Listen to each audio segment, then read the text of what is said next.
All right, so we are looking at uh, the home page, and we want to go to modules, and we'll go to module 2, which is where assignment 2 is. So we've been talking about qualified laws and all of the laws that you need to know and understand.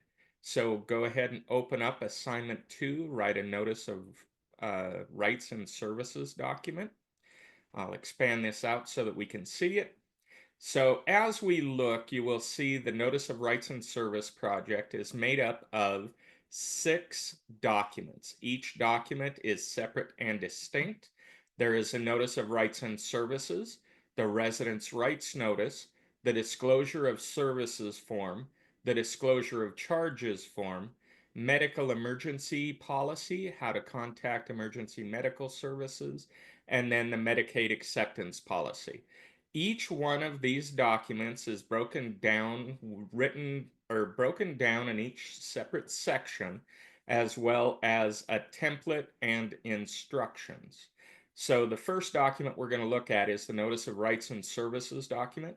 Write your disclosure statement to explain the questions and items of the student manual and view this Notice of Rights and Services template.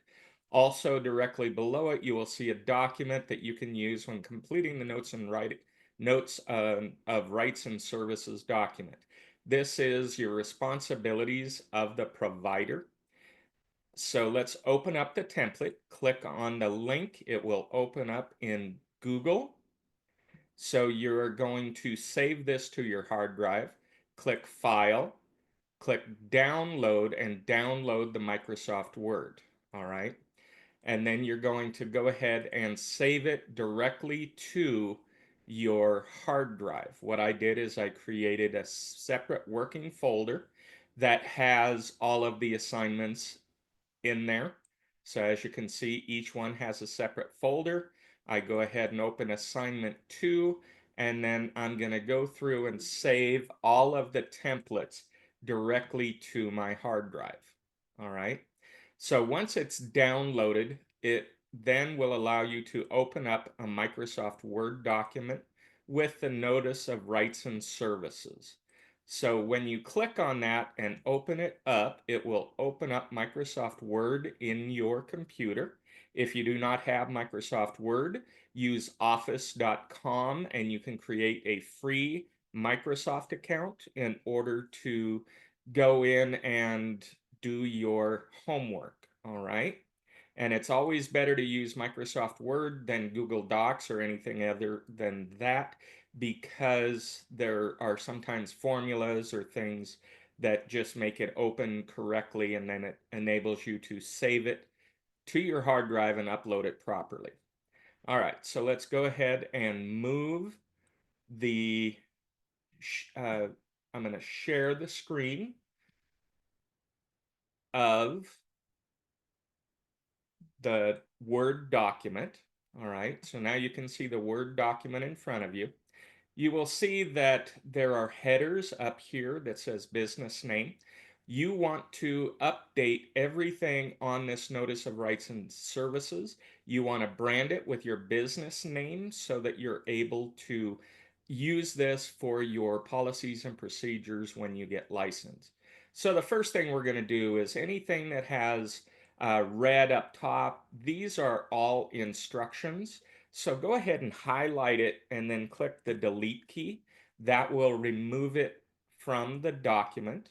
And then you're going to go up where it says business name at the very top, and you can type in whatever the name of your adult family home is. I'll just put Paul's AFH as an example. So when you update the header on the first page or the footer, which is the page 1 of 4, it will update it across all of the pages of the documents. So now we're going to be working on the Notice of Rights and Services. This is also called the admission agreement.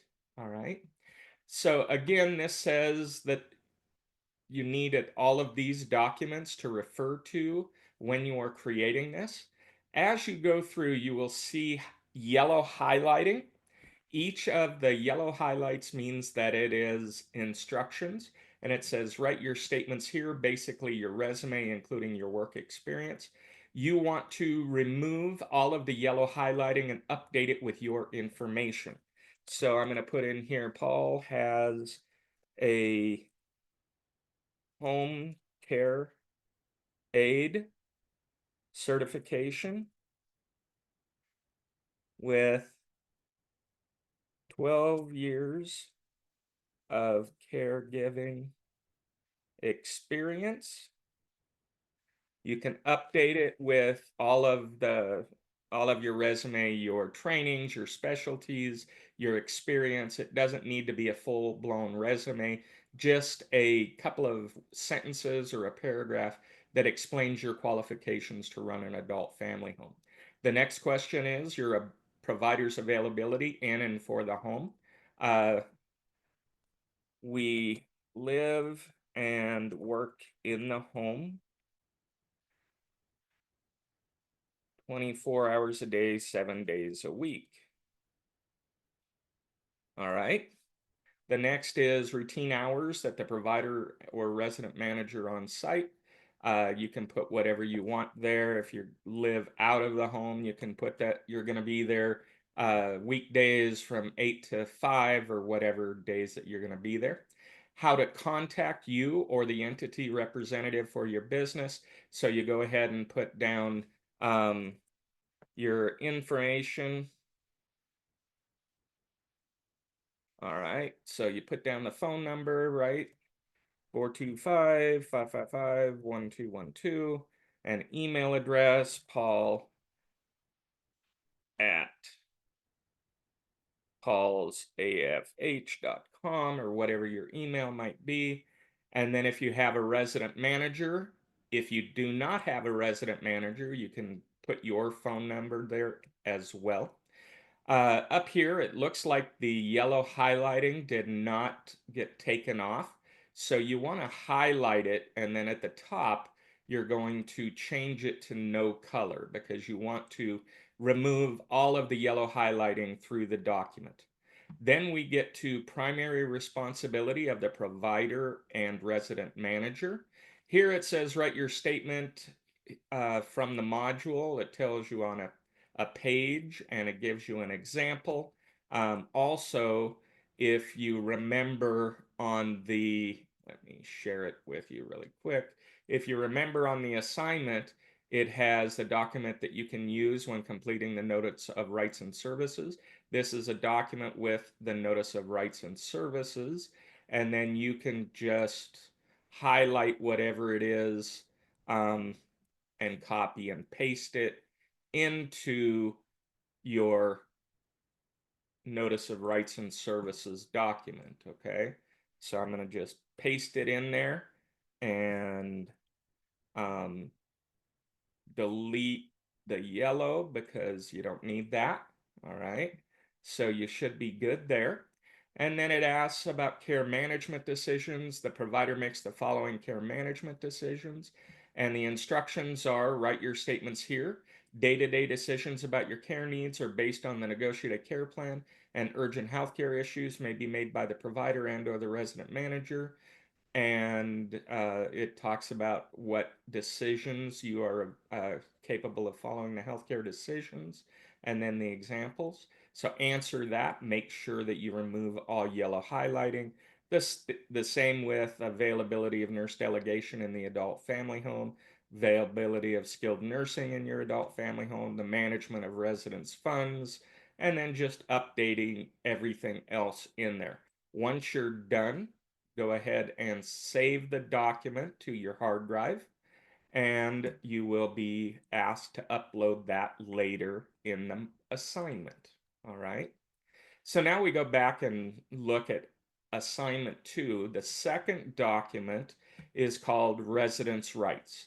This is a copy of all of the RCWs and the WACs. RCW is Revised Code of Washington, and the WAC is the rules. So you want to refer to the Notice of Residence Rights Notice. If you click on this highlighted resident rights document and open it up, There is the residence rights form full. Again, in order to save this to your hard drive, do not request edit access. Click File, Download, and save it as a Microsoft Word document to your hard drive. And then you're going to go ahead and open it up in Microsoft Word. Once it is opened up in Microsoft Word, we're going to go ahead and look at that document to see what you need to do with it. Now, again, this is all of the WACs and RCWs that are applicable to long-term care residents' rights. Again, you go up here and you type in the name of your adult family home. And then if you look at this, all of this is the exact copy from WAC 38876 and RCW 70.129, everything that is in regards to long-term care resident rights. So all it is a copy, paste, and a cleanup of the format, all right? So this document is already done and ready for you.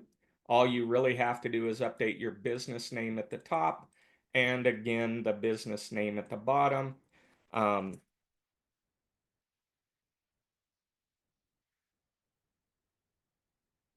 and then it is all good and ready to go. So then you save it to your hard drive and you're done with the section of resident rights in the assignment. All right, so we'll go ahead and close those tabs. I'll go ahead and close the Microsoft Word documents so that we're good there. The third document that you need is the disclosure of charges document. This is a DSHS form and it's 15449. And so you click on that, it will take you to dshs.wa.gov and it will allow you to open up the form and save it to your hard drive in in Microsoft Word format. Okay.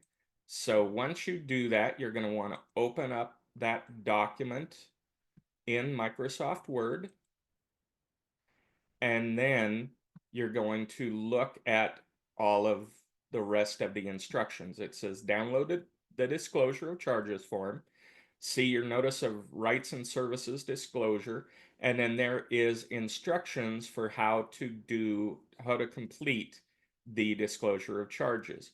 And then it talks about the common issues when completing. It says that you can charge by either the day or the month. You must fill out both boxes. So if you are charging $7,000 per month, you figure out what that daily rate might be and divide it by 31, and that would be your daily rate.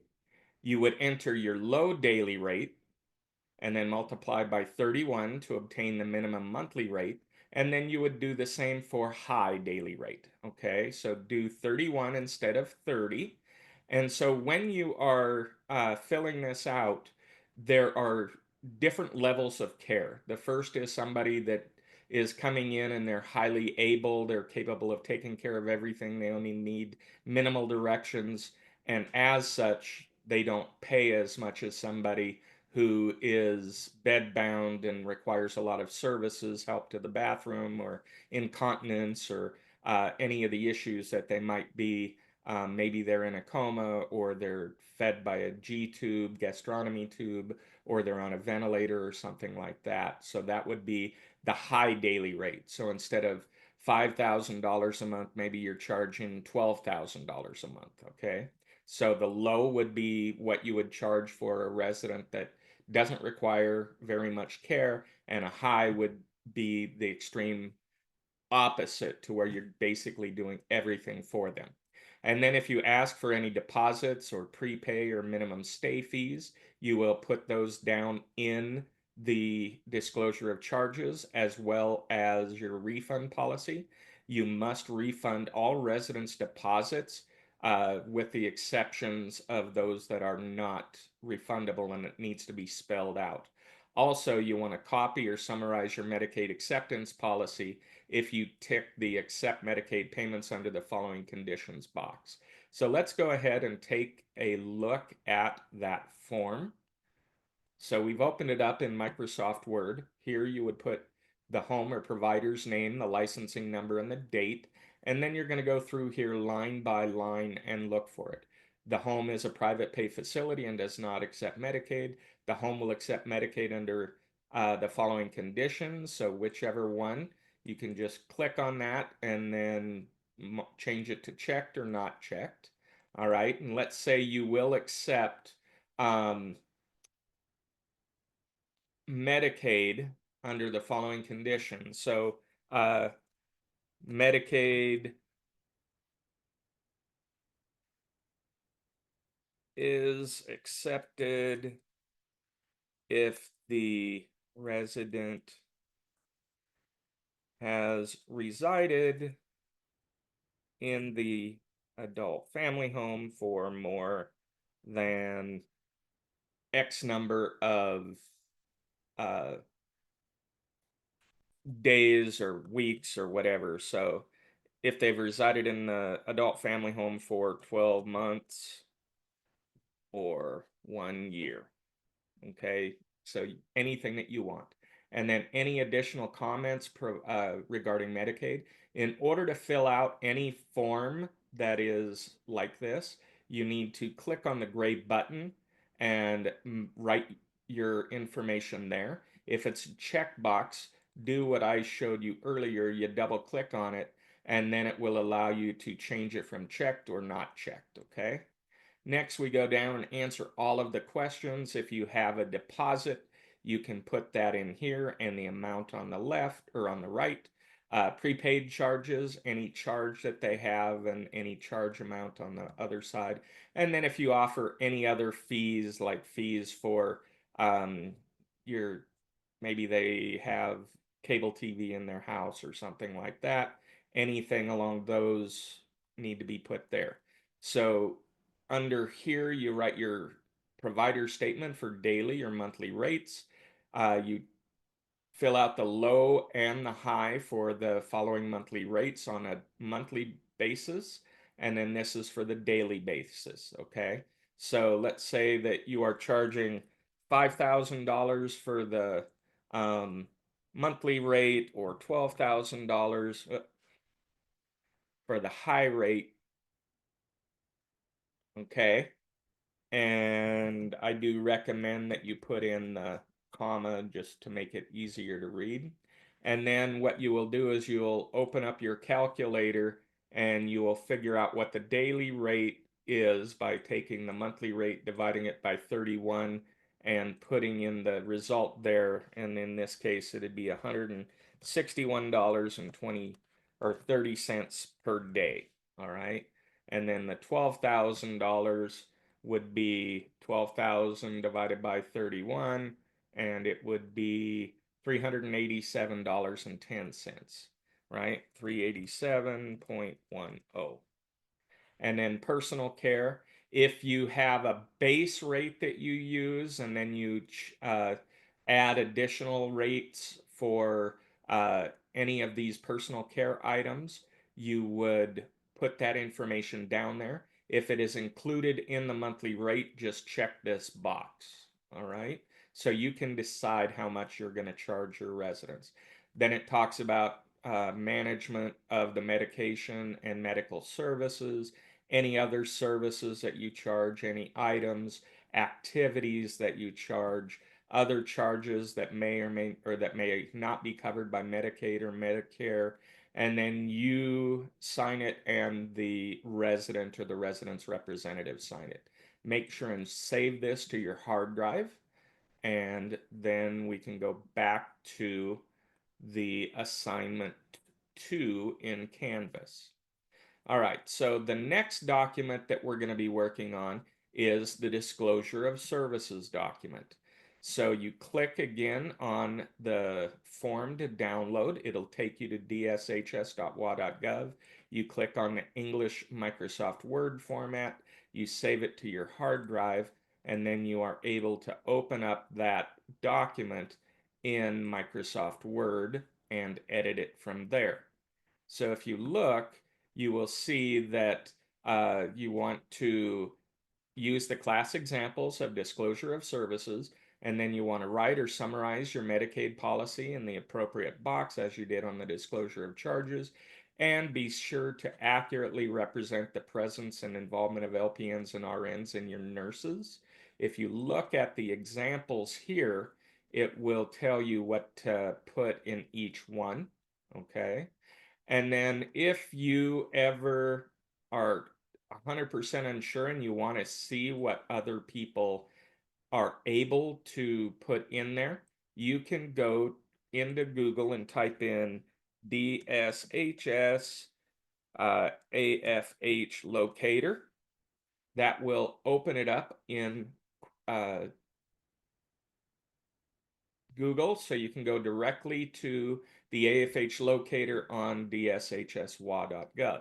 Here you can use counties to find the county that you're in, or you can type in the name of a city or a zip code or a license. So let's say we type in Burien, and you can specify the different specialties or contracts that they have available. You can display the search results on the screen, display it on the screen in a printer-centered or friendly format, or you can open up in Microsoft Excel. So we're going to go ahead and press search. It will take you into the DSHS AFH list, and then you have the opportunity to look on any of the homes to see what they put in the disclosure of services form. Okay, so as you look, it'll allow you to see everywhere that they filled it out and how they filled it out, and you can get any tips or tricks from it.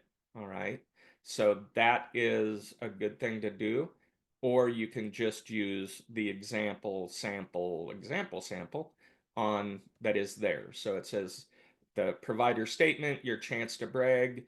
Uh, we love to serve and describe your ideal resident. We value love and care, safety, and high quality of life for all residents in our adult family home.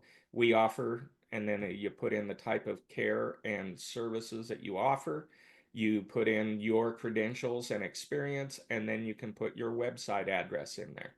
And then you want to fill out all the rest of it, your licensing date, when your home is, uh, the ownership, whether it's a uh, sole proprietor, limited liability company, it's co-owned, or subchapter S corporation, and it tells you have the ability to put all your personal care information, what you do for Medicaid services, skilled nursing services that are available, any specialty care designations you have, how you staff your house, the cultural or language access that you offer in the house, whether you accept Medicaid or not, and then different activities that you offer for your home. All right, so you go ahead and save your document to your hard drive. The next document, document number 5, is called the Medicaid acceptance policy. This is a way for you to determine and let everybody know whether you accept Medicaid as a payment source or not. So if you click on that, it opens up into a separate document. This is a little bit different than you do if it was uploaded onto Google Drive. So all you do is you click download, and it'll allow you to download this directly to your hard drive. Once it's in your hard drive, you open it up with Microsoft Word. It has all of the examples here, how to use the template. So you want to read that and then delete it. You have to choose one of the policy examples, either number 1, number 2, or number 3. Delete the other ones. Adjust and customize your policy as needed. Make sure that the font size is at least 14 point. It needs to be a large text and easy to read. Delete everything else and remove all yellow highlights. All right, so the first one is yes, you accept Medicaid payment source at the time of admission and any time after a private pay resident runs out of funds. So you just fill that out by putting your name there. And then we require 30 days, 60 days, or 90 days of advance notice from you when you plan to convert to a Medicaid as a payment source.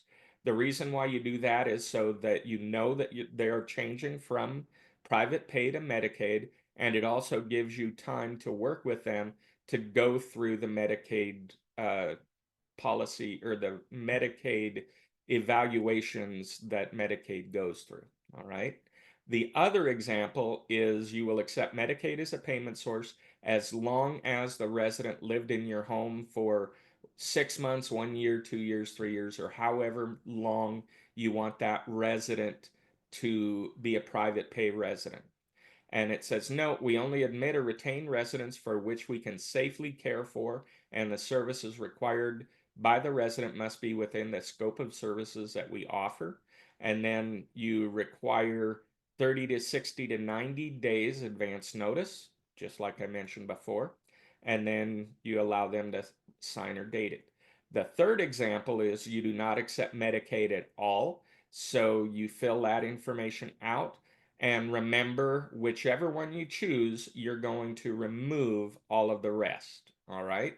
So delete it, make sure there are no yellow highlights, fill everything out. So here when it says we require 30 days, and then you go ahead and delete this section of it because that's just information for you to fill out.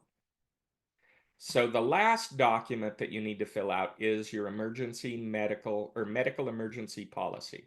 So if you click on that, this again is how you handle medical emergencies in your adult family home. You go File, Download, Save as Microsoft Word. You make sure that it's in your hard drive wherever you want it to be. And then you update the name of the adult family home, your address and telephone up at the top, and then you read and make sure that everything is correct. When it says your name, you go ahead and put your name and your telephone number. And the same thing here where it says call Paul at the number or supervisor at the supervisor's number. You go ahead and fill that out and then save it to your hard drive because you are going to upload it. All right. So you can also watch the other YouTube video on how to upload the assignment. You must upload all 6 of the documents: the Notice of Rights and Services, Residence Rights and Notice of Residence Rights, and all of that. So again, you're going to look at it like a student. You have all 6 of these documents. When you're ready to submit, you click either New Attempt or Submit or do the assignment. Go down here to the bottom and it will, once you click on this,